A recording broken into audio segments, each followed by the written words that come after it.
Travailleuse, travailleur, Tous mes chakras sont en train de se refermer les uns derrière les autres. Si ça se trouve, t'as même pas de cerveau. c'est à vous que je m'adresse particulièrement ce soir. Bonjour, c'est Louis-Marie. Et Seb Musset. C'est jamais trop. Pas assez. Bonjour à tous et à toutes, bienvenue dans le 16e déjà numéro de Jamais trop pas assez. Comment vas-tu, Louis-Marie ? Je vais bien, l'automne est triste.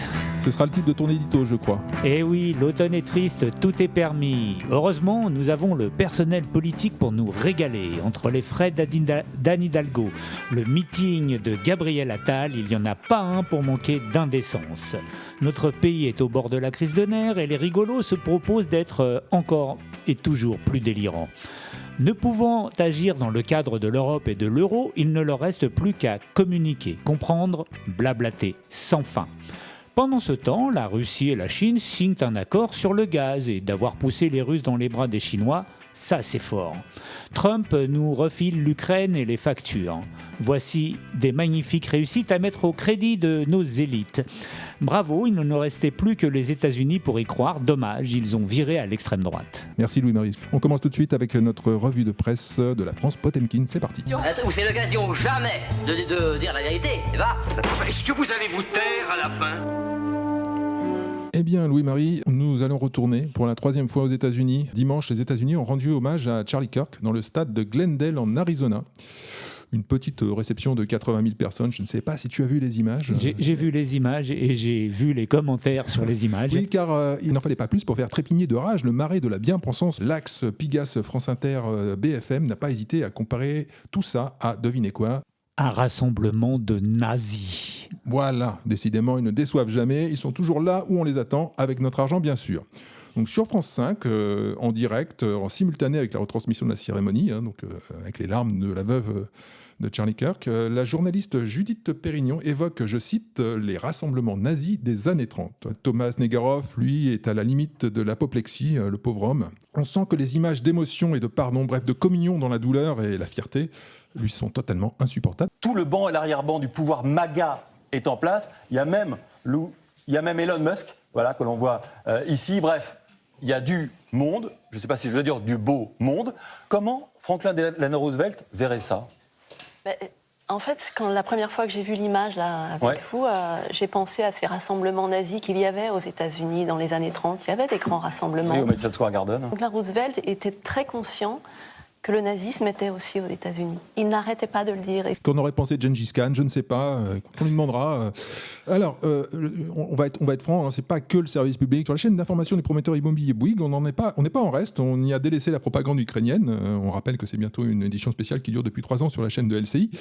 On a donc délaissé cette édition spéciale pour cracher sur la tombe de Charlie Kirk. La journaliste Abnous Shalmani, oui ça existe, affirme que la cérémonie d'hommage à l'influenceur assassiné est une messe évangéliste d'illuminés qui ressemblait à une réunion de talibans. Rien que ça. Décidément, chier sur la dépouille des gens quand leurs familles sont à 10 000 km de là, mais bien fermer sa gueule quand il faut un pass vaccinal pour aller prendre un café en bas de chez soi, c'est à ça qu'on reconnaît la marque courageuse de nos plus grands journalistes de la France, Potemkin. Et voilà. Oui.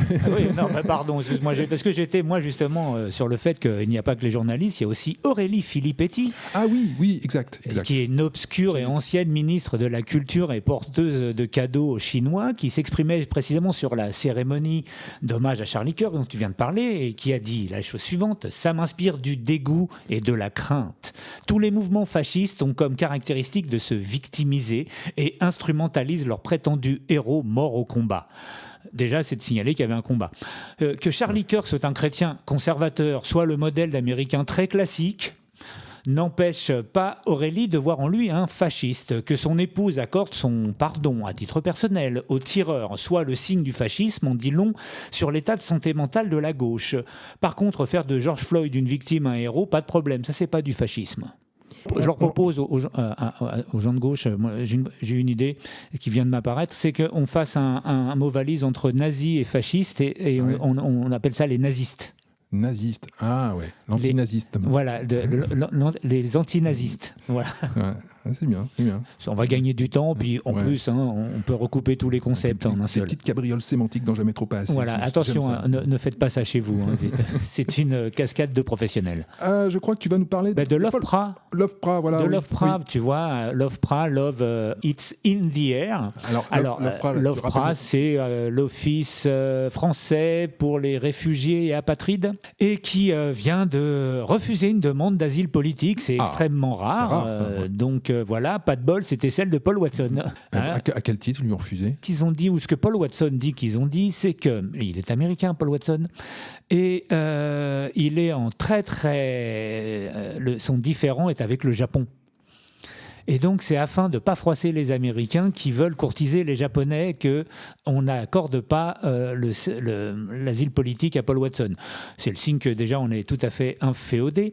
Mais alors, ce qui est cocasse, c'est que Macron lui avait donné son assurance personnelle, a-t-il déclaré. Et mon pauvre Paul, personne ne croit. Tu crois ce que dit Macron ? Personne ne croit la parole de Macron, demande à Duroff d'ailleurs.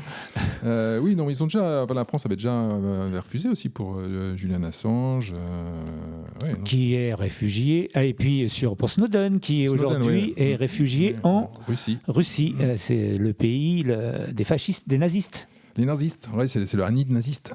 Alors je vais être un peu plus sombre, car cette semaine... C'est un anniversaire. Alors qu'approche le procès de la meurtrière de la jeune Lola, cette semaine marquait le triste anniversaire d'un autre assassinat absurde ayant eu lieu en plein Paris.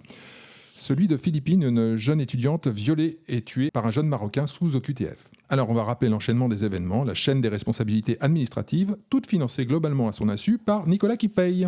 Premièrement, l'assassin de Philippine a bénéficié des frontières passoires de la France pour rentrer sur le territoire depuis l'Espagne. Deuxièmement, il a bénéficié de l'aide sociale à l'enfance dès son arrivée en France. Troisièmement, 2 mois plus tard, il bénéficie de l'excuse de minorité et il n'est condamné qu'à 7 ans pour le viol d'une étudiante. 4. Il bénéficie d'une réduction de peine et est libéré 4 ans et 9 mois après. Il bénéficiera ensuite, c'est mon point 5, de l'incompétence du ministère des Affaires étrangères et ne sera pas expulsé au bout de 75 jours en centre de rétention administratif. Puis enfin, mon point 6, il bénéficie d'une libération sous contrôle judiciaire par une juge des libertés. Et enfin, mon dramatique point 7, 15 jours plus tard, il ne respecte pas son contrôle judiciaire et assassine Philippine.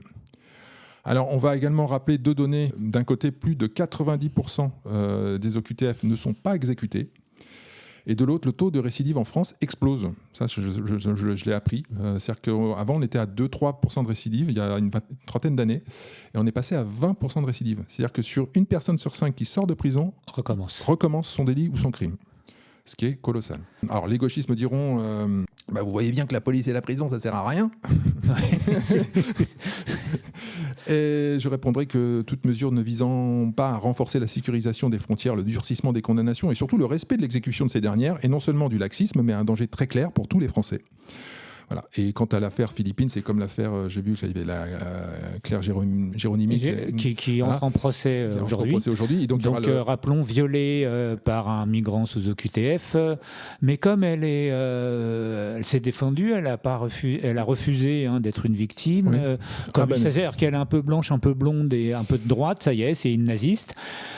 Et là, je trouve que sur toutes ces affaires, de manière globale, quand on parle de violences sexuelles, de VSS sexistes et sexuelles, on les entend pas beaucoup, les féministes. Alors évidemment, il y a Némésis qui est... sont occupés avec les mains au cul de Pardieu. Là, c'est vachement plus important. C'est tellement plus important, effectivement. Il n'y en a pas une pour dire qu'il y a quand même s'il y a 20% de récidive, que le taux de récidive augmente et que ça concerne aussi les viols, que ça concerne les violences faites aux femmes, ça veut dire que les violences faites aux femmes en France, et de toute façon Marc Vanguard l'a aussi montré que les pays d'origine, en ce qui concerne les viols, tous pays européens confondus, sont assez systématiquement les mêmes.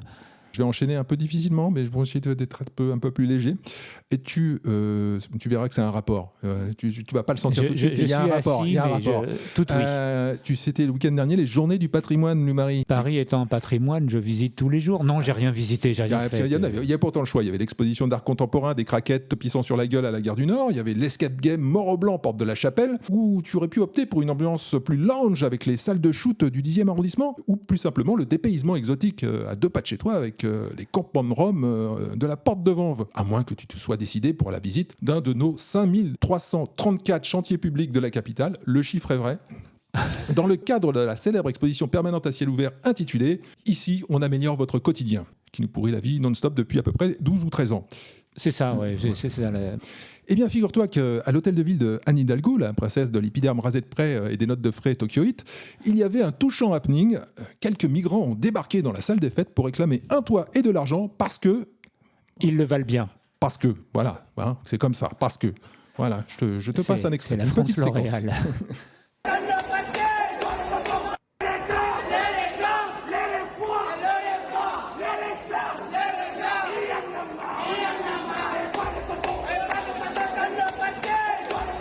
Moi, je suggère aux profs qui ont du mal à trouver une colocation dans Paris parce qu'ils viennent d'être mutés, aux profs débutants, voilà, je leur suggère d'aller faire un petit happening.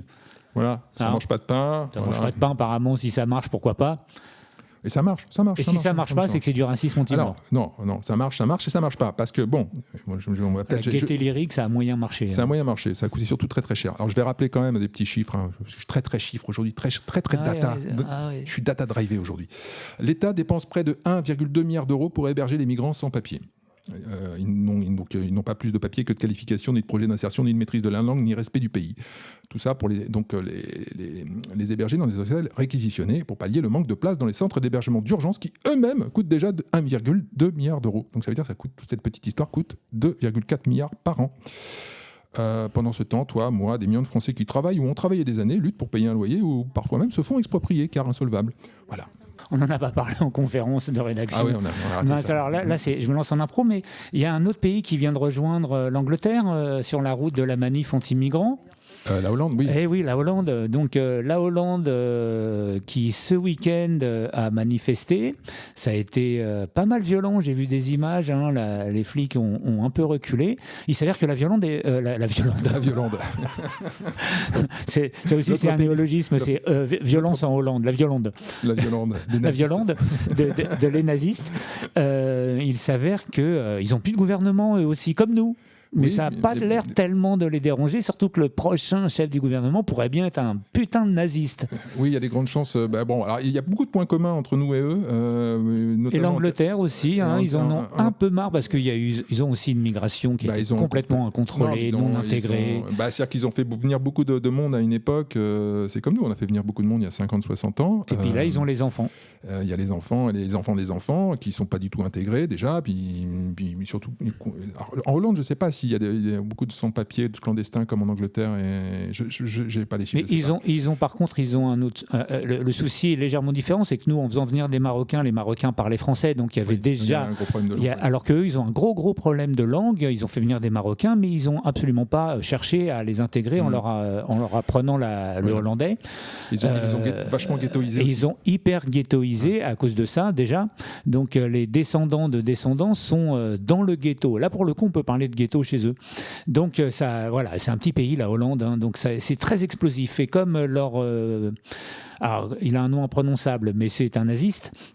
Avec des cheveux blancs, a gagné les élections. C'est un système qui marche par coalition. Il était donc dans la coalition et puis il a décidé d'en sortir parce que ce sur quoi il insistait, voilà, c'était le contrôle des frontières.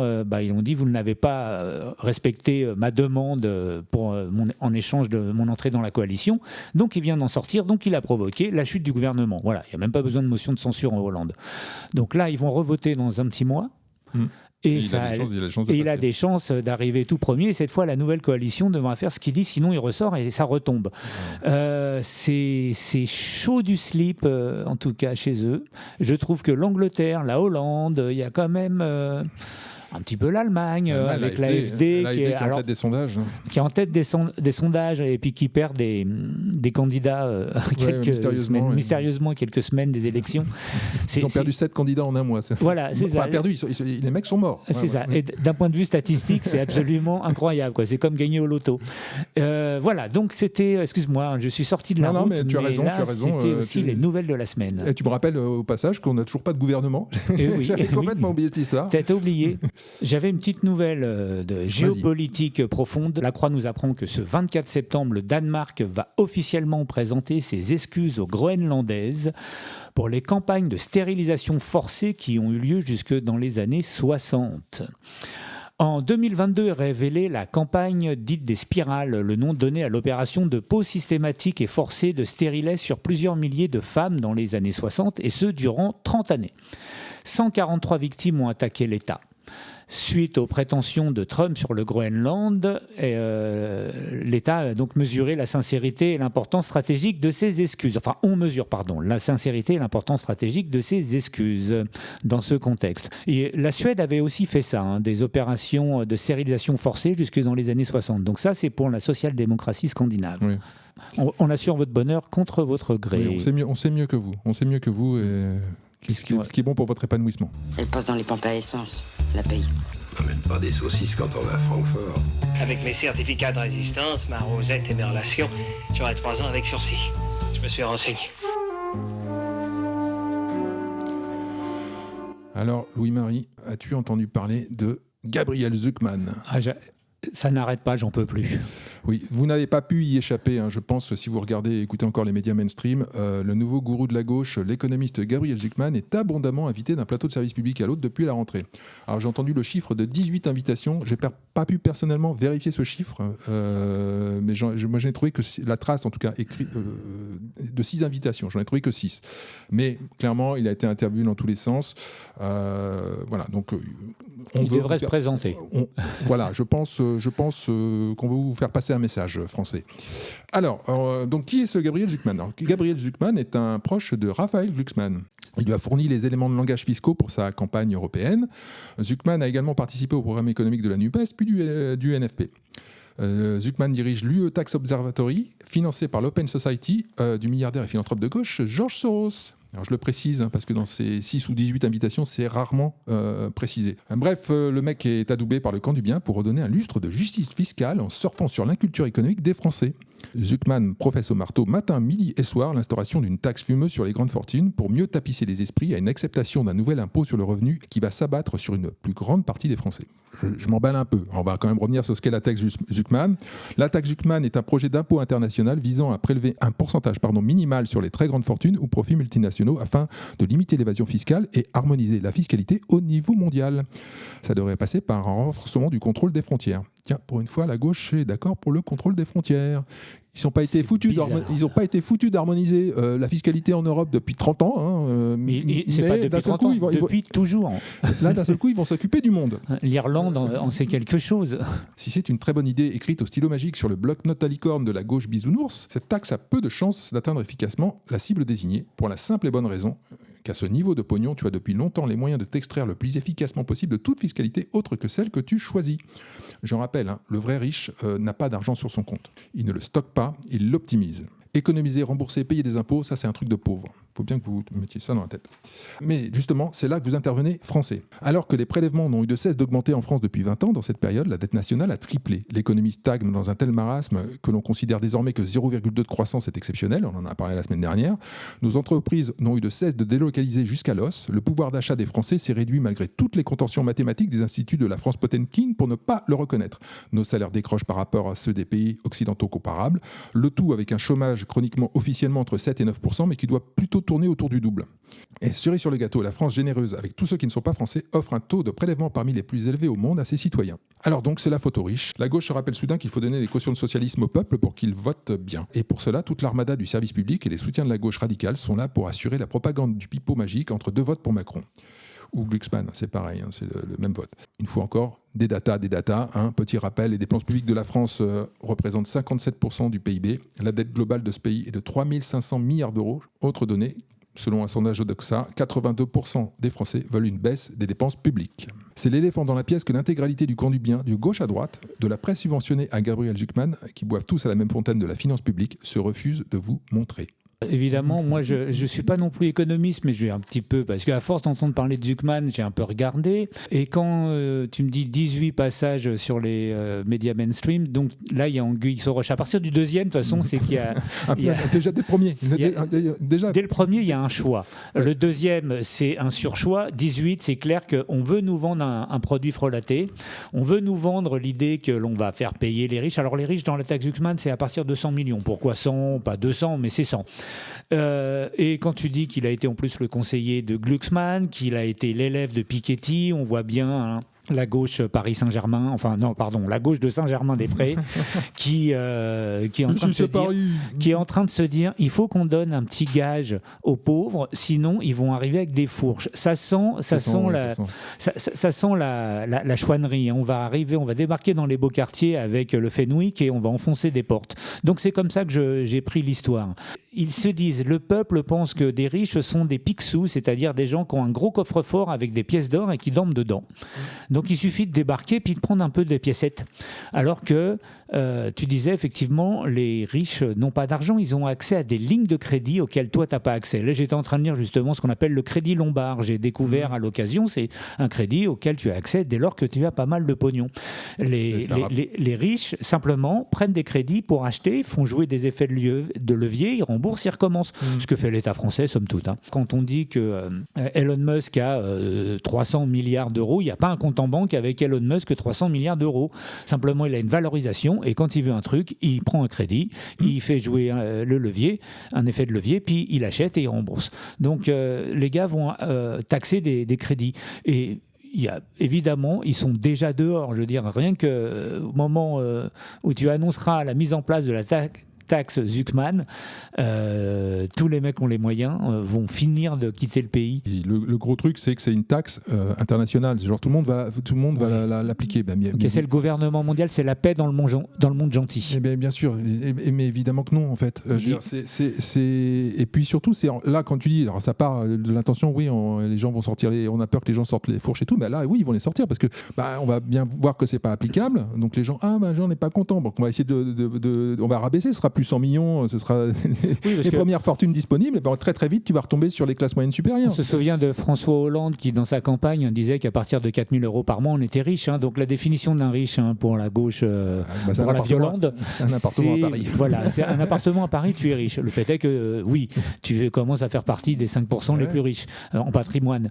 Donc ils vont aller, ils taxent déjà les appartements à Paris. Dire, c'est comme si, en plus non mais ce que je dis, c'est 50, ils vont donc ajouter une taxe. Mais tu disais en plus baisser les dépenses. On a dépensé 1,4 milliard pour aller se baigner dans la Seine pendant 2 mois et demi. Voilà, on s'en fout de se baigner dans la Seine. Bordel, il y a des piscines. Et comme je dis, je m'intéresse un peu à la question là, sur les agences et le nombre de salariés et le nombre. On en avait déjà parlé dans une émission il y a très très longtemps, dans nos premières émissions. En fait, voilà. Je pense qu'on est un des pays occidentaux où il y a le plus de gens qui directement et surtout indirectement travaillent pour le gouvernement. Et je crois, j'avais vu que le nombre de fonctionnaires c'est pas que les fonctionnaires. Et en plus des fonctionnaires ou dépendants du gouvernement est inversement proportionnel à la richesse produite. Je te propose de faire un petit interlude pour se détendre un peu, car nous avons abordé des thématiques puissantes. Mais ce n'est rien comparé à ce qui nous attend derrière l'interlude. Ouais. Voilà, c'est parti, je te propose de nous pencher sur ce cas médical clinique assez grave qui s'appelle le syndrome de la Tourette-Walla. Théophile, vous êtes atteinte de la maladie Walla de la Tourette. Est-ce que vous pourriez nous expliquer rapidement ce que c'est ? En fait, c'est une maladie rare qui te pousse à dire la Mecque, Walla, tout le temps, même quand t'as pas envie, quoi. C'est incontrôlable. Sur le Coran, c'est tout le temps, quoi. Tu peux pas contrôler. Ah ouais, c'est dingue. Est-ce que vous savez d'où vient votre maladie ? J'avais un de mes meilleurs potes qui s'appelait Youssef au collège. Wesh Youssef. Du coup, un jour, il a dit Walla, j'ai pas fait mes devoirs, et je pense que c'est ce jour-là que j'ai été contaminé, quoi. Sur le Coran, sur la Mecque, je pense que c'est ce jour-là, ouais. Vous pensez que c'est Youssef le patient zéro ? En tout cas, aujourd'hui, on sait que c'est pas un cas isolé, quoi. On fait face à une vraie épidémie, quoi. Moi, je serais là sur la Mecque, c'est fou, quoi. Quand est-ce que vous avez compris que quelque chose n'allait pas ? Je me rappelle, je devais avoir 14 ans, je venais de dire à ma prof de maths, voilà, j'ai pas triché. Il pensait que j'étais musulman, alors que non, en fait. J'étais juste en train de basculer dans la maladie, voilà, de la Tourette, que sur la Mecque, voilà, sur le Coran. Est-ce qu'il y a des traitements ? Est-ce que vous avez essayé de vous soigner ? Ouais, je suis allée voir un orthophoniste, mais il a fini par dire Inch'Allah avec moi, quoi. Malheureusement, la maladie a été plus forte sur la Mecque. Ouais, je comprends. Et est-ce que c'est handicapant dans la vie, au quotidien ? Bah ouais, c'est clairement devenu un handicap, quoi. J'arrive plus à le contrôler. Starfoula, l'autre fois, j'étais à un entretien d'embauche, je leur ai dit, sur la Mecque, je suis motivée. Et puis finalement, ça me ferme des portes. Je suis à bout, en fait. Voilà, je suis à bout. J'imagine. Et dans vos relations amoureuses, comment est-ce que ça se passe ? C'est compliqué aussi, quoi. Quand j'ai dit à ma copine Apolline, sur le Coran, t'es la femme de ma vie, voilà, je t'aime, elle a cru que j'étais radicalisée, quoi. Et puis elle est partie. Je t'aime, Apolline. Merci Théophile. Je suis sûre que grâce à votre témoignage, Apolline comprendra. Est-ce que vous avez un message à faire passer aux gens qui nous écoutent ? Ouais, avec plaisir. Ne nous jugez pas. Sur la Mecque, sur le Coran, derrière chaque Walla, il y a une souffrance. C'est une bonne blague. C'est vrai qu'il y a une épidémie de syndrome de la Tourette sur TikTok. Oui, c'est une maladie très grave et on est de tout cœur avec vous, même si vous nous cassez les oreilles. Théophile, ça ne veut pas dire ami de Dieu. Le choix du prénom est en plus... bien judicieux. Judicieux et fait sens. Et éclairé. S'il y en a un qui se lève, je raconte tout à la presse. Et puis je veux pas que tu fasses cette émission. Où c'est l'occasion jamais de dire la vérité, eh ben. Est-ce que vous allez vous taire à la fin? Alors Louis-Marie, où nous emmènes-tu pour cette deuxième revue de presse? Sous le soleil, exactement. Puisque il y en a en tous les cas en mer Méditerranée, là où Thomas Guénolé, professeur de relations internationales, est embarqué dans la nouvelle opération de communication à destination de Gaza, nous présente une de ses coéquipières, une certaine Sharka Ray, on mettra une image, résidente suisse d'origine tchèque, et qui officie dans le civil comme éducatrice sexuelle psychosomatique. Oula. Voilà, donc elle propose des séances d'initiation au BDSM pour quelque chose comme 250 € de l'heure, hein, c'est plutôt pas mal. Ça devient intéressant, cette petite croisière. Voilà, donc c'est la croisière s'amuse, hein, voilà, donc c'est Charcaret, voilà, c'était histoire de se dire que c'est de plus en plus sérieux cette histoire. Je crois que Greta déjà a trouvé ça tellement drôle qu'elle a lâché l'affaire. Rima, elle est restée là. Et c'est la troisième saison, hein, il me semble. Hein. Il y en a eu déjà la deuxième, on n'en parlait pas beaucoup, mais celle-là, je crois qu'eux n'auront même pas le droit au sandwich quand les Israéliens vont les arrêter. Oui, c'est ça. À force de tirer trop sur la formule, hein. C'est quand tu sais, c'est comme les Expandables, tu vois, le premier, le deuxième, d'accord, le troisième, bon. Mais c'est marrant chez ces marxistes, ils oublient que Marx avait dit, hein, la première fois, l'histoire c'est une tragédie, la deuxième fois c'est une farce. Et tant qu'on est dans les zones maritimes proches de Gaza, je vais parler un peu de Palestine, histoire de se faire des copains encore une fois. Donc toujours à la pointe du suçage de bites d'islamistes, notre président Emmanuel Macron nous a encore fait bien honte en reconnaissant l'État palestinien à l'ONU le premier jour de Rosh Hashanah, le nouvel an juif qui se fête sur 2 jours. Maintenant que Emmanuel Macron a reconnu des terroristes, ce serait bien qu'il reconnaisse les Français qui, entre attentats et meurtres au couteau, sont également les victimes économiques de sa politique désastreuse. On notera au passage que plusieurs mairies entravant la neutralité du service public inscrite dans le code de la fonction publique ont hissé des drapeaux palestiniens sur leurs hôtels de ville. Évidemment, toutes ces communes ont des fortes représentations musulmanes. Ce serait dommage de froisser une communauté à 6 mois des élections. Même pas 6 mois, je crois que c'est dans 4 mois ou 5 mois. Les municipales, les filles ont très envie d'aller tailler un short au PS. Hein. Et si on peut un peu plus instrumentaliser un massacre sans que ça nous coûte pas très cher, pourquoi se gêner, hein, parce que je rappelle que la sanction, l'astreinte prévue est de 150 €. Et ce qui est, je trouve, oui, effectivement, j'ai vu qu'il y avait plein de mairies qui n'ont pas pavoisé, c'est le cas de le dire, et puis alors que les préfets leur ont dit mais c'est interdit, les mairies ont dit écoute, va te faire mettre. Il y a un côté État failli où chacun fait un peu ce qu'il veut, la mairie pavoise alors que c'est interdit, c'est pas grave, le préfet n'a plus les moyens, les flics sont en train de caillasser une manif quelque part. Donc voilà, il y a un côté, ça part dans tous les sens. Moi, je suis étonné, quand il y a une crèche dans une mairie, ça fait tout un foin. Là, voilà, 150 balles par jour. Bon, écoute, c'est sérieux. Enfin, en plus, déjà ça vaut rien, mais en plus c'est. S'il y a un sapin de Noël, effectivement, devant la mairie, on dit waouh, alors que ça n'a rien à voir. Bon, en fait. Macron, je vais conclure là-dessus, hein, je pense que nos maires sont aussi opportunistes que Macron, ils se foutent tous de la Palestine, hein, ils ont juste peur de la rue et de se mettre les musulmans à dos. Macron a également vu ce qui se passe en Italie. Alors je rappelle, en Italie, l'Italie de Giorgia Meloni a refusé de reconnaître l'État palestinien et du coup, les gentils antifas ont détruit la moitié du centre-ville de Milan parce qu'ils n'étaient pas contents. Voilà, 150 balles par jour pour la s'assure mairie, des votes. Voilà. Et des votes. Donc voilà, n'allez surtout pas croire que même la symbolique est mitée dans cette histoire. Ça coûte rien, c'est facile, quoi. Justement, alors j'ai une nouvelle qui n'est pas symbolique et qui n'est pas anodine. Il se passe que dans le peuple de l'alphabet, il y a une scission. Donc l'organisation LGB internationale regroupant 18 pays se débarrasse du wagon de queue, c'est-à-dire le TQIA+. Les lesbiennes, les gays et les bisexuels font sécession, l'arc-en-ciel perd des couleurs. Il n'y a plus de TQIA+, dans le mouvement LGB. Donc ça veut dire surtout que les lesbiennes, les gays et les bisexuels, qui de toute manière ont toujours été très silencieux, puisque eux, ils sont à voile et à vapeur, c'est fromage et dessert, donc ils sont plutôt tranquilles. Mais surtout lesbiennes et gays ont fini par comprendre, en tout cas ceux-là, que le mouvement trans les avait noyautés et les avaient inféodés à leur agenda et que de fait, tu as vu passer une lesbienne qui refuse de coucher avec une femme trans, c'est de la transphobie. Une femme à pénis, si une lesbienne refuse d'aller sucer une femme à pénis, c'est de la transphobie. C'est pas juste que t'es pas une femme, t'as un pénis. Tu vois, c'est fou, c'est qu'ils sont donc l'argument de base en fait au fond c'est la liberté de faire tout ce que je veux de mon corps et de mes voilà, mais non, oui mais non. Question que je m'étais posée, mais je m'étais posée. Tu prends deux lesbiennes en couple, l'une des deux devient homme, c'est auquel cas la première devient hétéro. La deuxième devient hétéro. Ouais.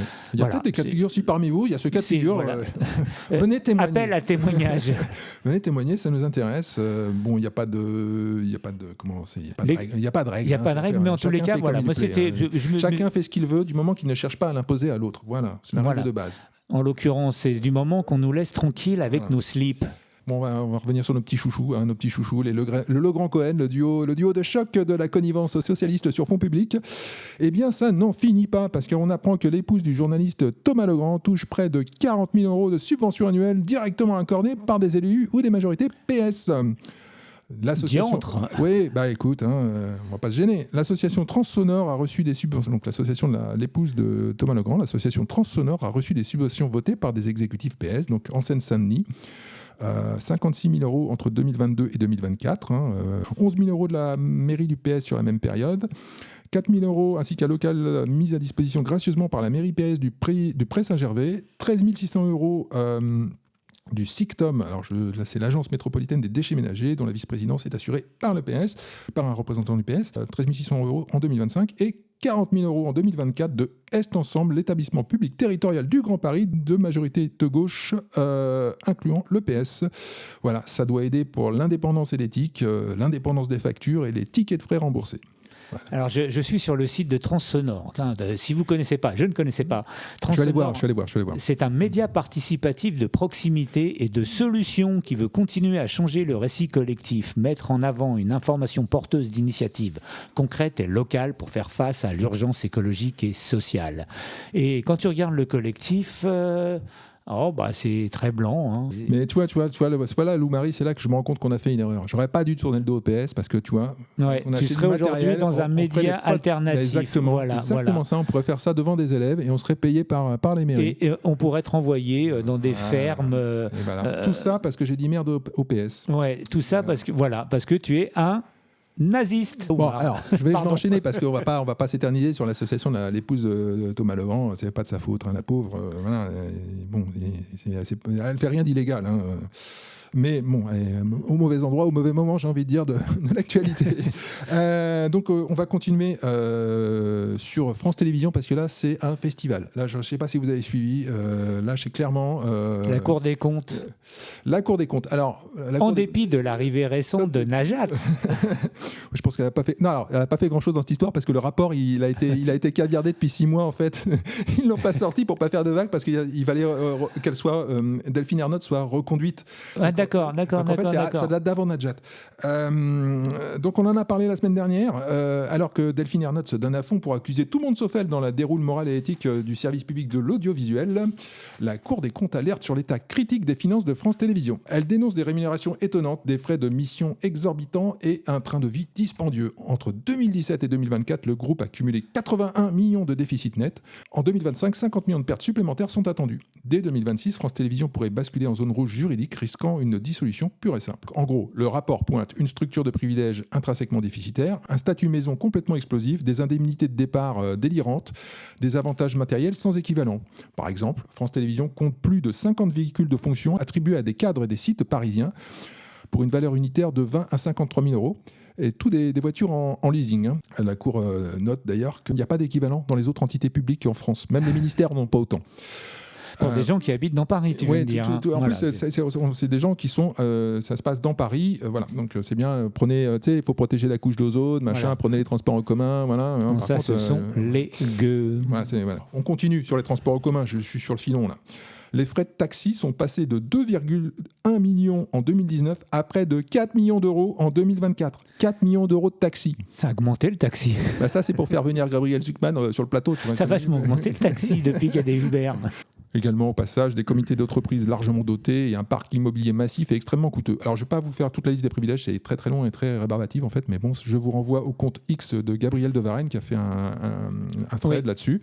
Je vais juste rappeler que l'audiovisuel public coûte 4 milliards d'euros par an aux Français, soit la somme de 130 euros par foyer fiscal. Voilà, 130 euros. Mais pour reprendre Delphine Ernotte, nous on s'en fout de la télé telle qu'elle est, c'est la télé telle qu'on la voudrait. Je me suis intéressé aussi, grâce au compte Destination Télé, à Léa Salamé, l'épouse de Raphaël Glucksmann. Je ne savais pas, en fait, parce que je savais qu'elle avait accepté le JT, la présentation du 20h de France 2, ce qui est déjà complètement dingue, mais je ne savais pas qu'elle gardait également son émission le samedi soir, émission qu'elle facture à France Télévisions, parce qu'elle qui produit. Donc elle a une société qui s'appelle Marinka, qui ne compte qu'un salarié, et qui a été créée avec un capital de 1 000 euros. Et elle facture chaque samedi une émission au service public, donc qui s'appelle Quelle époque, où Gabriel Zucman est invité. Donc il est très difficile d'avoir ces chiffres. Alors c'est étonnant parce que ça parle quand même des finances publiques, c'est la télé publique. Mais alors, moi j'ai fait une petite estimation de mon expérience personnelle et puis j'ai un peu interrogé l'IA pour le coup, mais bon, on est à peu près d'accord tous les deux. En gros, on doit être autour allez, entre 150 et 200 000 euros l'émission. Pas mal. Voilà, il y a à savoir qu'il y en a 4 par mois. Donc elle touche là, elle touche déjà 25 000 euros par mois pour le JT. Okay. Ce qui peut paraître beaucoup, mais il y a beaucoup et pas beaucoup. Enfin bon, c'est compliqué pour le service public. Les gars, pour sa préparation des interviews, c'est beaucoup. C'est beaucoup. Non, mais c'est compliqué parce que c'est beaucoup pour le service public. Je trouve que voilà, on n'a pas, comme j'ai toujours un des gros problèmes du service public audiovisuel, c'est qu'il cherche à rivaliser avec une concurrence TF-finesque, mais qui a même plus une raison d'être parce qu'en fait maintenant les gens ne regardent plus la télé tout court, donc on n'a pas besoin d'un gros empire médiatique. Il faut faire juste des programmes intéressants et enrichissants et qui servent à la collectivité, qui soient neutres. Oui, un petit peu comme les transports, qui servent à la collectivité. Un peu, oui, voilà, comme le service public que j'aimais un peu à la BBC ou même à NPR aux États-Unis, où ça ne pète pas plus haut que son cul, c'est proprement fait et ça coûte pas si cher que ça. Mais on n'a pas à rivaliser avec, on n'est pas Canal+, quoi. Donc moi, je ne sais pas si son mari, si Raphaël Glucksmann servira un jour la France, mais pour le moment, c'est Léa Salamé qui se sert bien des Français en vous remerciant. Tu te rends compte quand même, Glucksmann, Zucman, Salamé, ça ressemble à une offensive. On est en train de nous vendre le prochain président là. Ah bah là, c'est quand même, c'est rarement. J'ai l'impression qu'ils vivent encore dans un monde de je sais pas, d'il y a 20 ou 30 ans où il n'y avait pas les réseaux sociaux et les gens n'étaient pas au courant. Ouais, voilà, et qu'il suffisait d'organiser une bonne campagne de presse pour avoir le nom du prochain président. Ouais, mais bon, ceci dit, pour l'instant, jusqu'à preuve du contraire, cette méthode a toujours marché en France. C'est-à-dire quand tu mets le blitzkrieg médiatique, ça marche. Je suis pas d'accord. Sauf pour le référendum. Non, je suis toujours pas d'accord. Il y a le référendum, mais ce qui a été un des rares moments démocratiques. Mais je pense que Macron, ça n'a pas marché. Je sais qu'on répète souvent, Macron, on a fait une grosse campagne médiatique et nous a vendu le prochain président. Ça n'a pas marché. C'est pour ça que la justice a flingué Fillon. Et qu'il n'avait plus aucun oui, adversaire. Mais tu peux dire la même chose sur le DSK, par rapport à Hollande. Enfin, c'est bon. Alors, ça peut être. Alors DSK, j'aurais tendance à penser que c'est lui qui s'est flingué tout seul. Ouais. Pour le coup. Mais Fillon, tu te rends compte que pour cette histoire de costume, on a combien d'hommes politiques qui ont 10 fois plus de casseroles et qui sont Anne Hidalgo, puisqu'on en parlait. C'est la même histoire. Voilà. Non, Fillon a été flingué précisément parce que ça ne marchait pas. Voilà, c'est ma thèse. Alors, pour finir avec France Télé, il y a quand même des notes positives. Des notes positives, je ne sais pas si c'est positif, mais il y a quand même... on réduit quand même certains frais. Et figure-toi que la Web TV de France TV Slash, qui était une plateforme de contenu vraiment woke, et qui avait visiblement du mal à trouver son public au-delà du 7e arrondissement de Paris, ça a purement été simplement fermé. Voilà. Mais ils vont se retrouver chez Transsonore, les journalistes. Ah, ouais. Ils vont être recyclés. Ils vont être recyclés, c'est un système, c'est circuit court. Voilà, circuit court. J'avais justement quelque chose qui va tout à fait dans le thème. Alors, je te propose un générateur d'intitulés d'activités professionnelles à la con pour justement aller postuler. Je suis en plein dedans là, en ce moment. Pour aller postuler à Transsonore. Alors, premier choix, tu vas choisir un des 7 mots suivants: chercheur, éducateur, artiste, facilitateur, militant, lanceur d'alerte, chaman. Et j'invite nos auditeurs à faire pareil. Donc, je répète: chercheur, éducateur, artiste, facilitateur, militant, lanceur d'alerte, chaman. Facilitateur. Facilitateur. Bien. Deuxième choix: écologique, sexuel, naturel, intersectionnel, bio, en pleine conscience, comportemental. Intersectionnel. Donc un facilitateur intersectionnel. Et troisième choix, holistique, conscient, citoyen, psychosomatique, indépendant, dégenré, racisé. Holistique. Donc tu es un chercheur, c'est ça? Non, un facilitateur. Un facilitateur intersectionnel holistique. J'ai choisi le plus dur à prononcer. Ouais, facilitateur intersectionnel holistique. Et donc tu vas pouvoir proposer tes services pour entre 250 et 300 euros de l'heure. Je pense que chez Transsonore. Voilà, donc envoyez-nous vos choix d'intitulé professionnel, d'activité professionnelle à la con. On dirait le générateur de script de Luc Besson. Oui, sur les films français. Ouais. Merci Louis-Marie pour cet éclairage sur la revue de presse qui était bien chargée cette semaine. On a un peu fouillé. On va passer à la culture. Et pour ceux qui nous écoutent en podcast, il y aura la rubrique des losers du rock. Donc podcast les losers du rock. Et nous, là, sur YouTube, on passe à la culture. J'ai peur que nos discussions provinciales vous embêtent un peu. Tu veux dire qu'il s'est copieusement emmerdé? Ah non, pas du tout. Au contraire. Ce récital de lieu commun éculé m'a tout à fait intéressé. Alors Louis-Marie, tu vas nous parler un peu de cinéma. Oui, mais toujours sous l'angle qui est le mien, puisque je n'y connais rien. Réunis en congrès à Deauville, la Fédération nationale des cinémas français, donc les salles, les exploitants de salles, se préparent à demander des mesures financières d'urgence, puisque les salles enregistrent une baisse de 15% sur les 8 derniers mois par rapport à la même période l'année dernière, qui elle-même était déjà pas terrible. Donc surtout, on ne change rien, on fait toujours les mêmes films de merde, et puis on tend la main, l'État paiera. Alors, moi, j'ai exactement l'histoire inverse. Et ça se passe aux États-Unis. J'ai lu ça sur le site Sens Critique. Il y a un film qui est sorti qui s'appelle Toxic Avenger, qui est donc le remake du fameux film de la Trauma Pictures, Toxic Avenger, que les gens qui étaient ados dans les années 80, enfin certains qui avaient accès à certaines VHS, doivent s'en souvenir.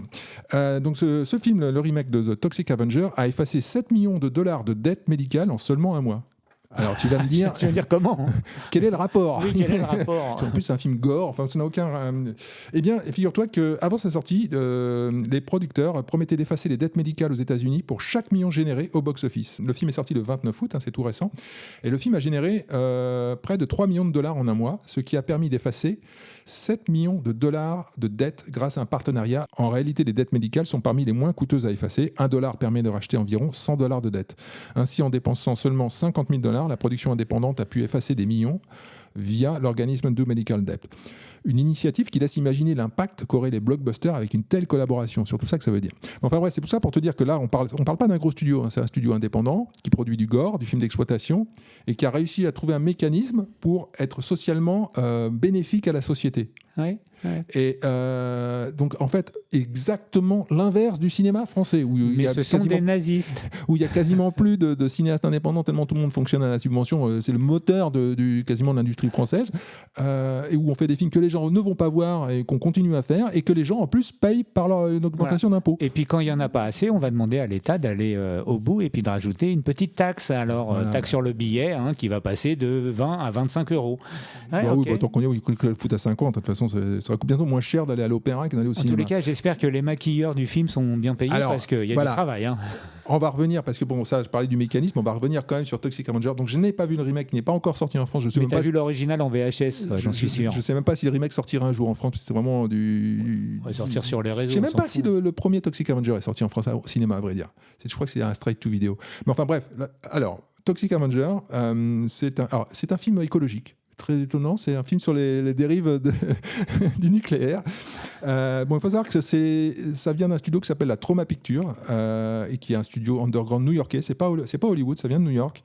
Et ils produisent des trucs mais complètement barrés. Alors ils ont fait un film qui s'appelle Les surfeurs nazis à Hawaï. Invasion des surfeurs nazis. Ouais, voilà, c'est eux. Ils ont fait Roméo et Juliette, c'est une comédie musicale cannibale. Ils ont fait. Alors il faut savoir qu'ils ont. Alors j'ai la liste des films là qui déjà un Nymphoïde Barbarian, une Dinosaure L. Mais il faut savoir que ça a été un berceau, un peu comme Roger Corman à son époque, ça a été un peu le berceau de certains cinéastes qui sont devenus connus, comme James Gunn, le mec qui a réalisé Les Gardiens de la Galaxie et Superman, qui vient de la Trauma Pictures. Et donc le film emblématique de la Trauma Pictures, c'est The Toxic Avenger, qui date de 86 ou 87. 85, j'ai regardé là. Et qui est l'histoire d'un mec, d'un nerd. Alors c'est pas un nerd, c'est un, comment on appelle ça, c'est un gardien un agent d'entretien. Un agent d'entretien dans une piscine. À Tromaville. À Tromaville, voilà. Parce que tous les films se passent à Tromaville. Ils ont un univers.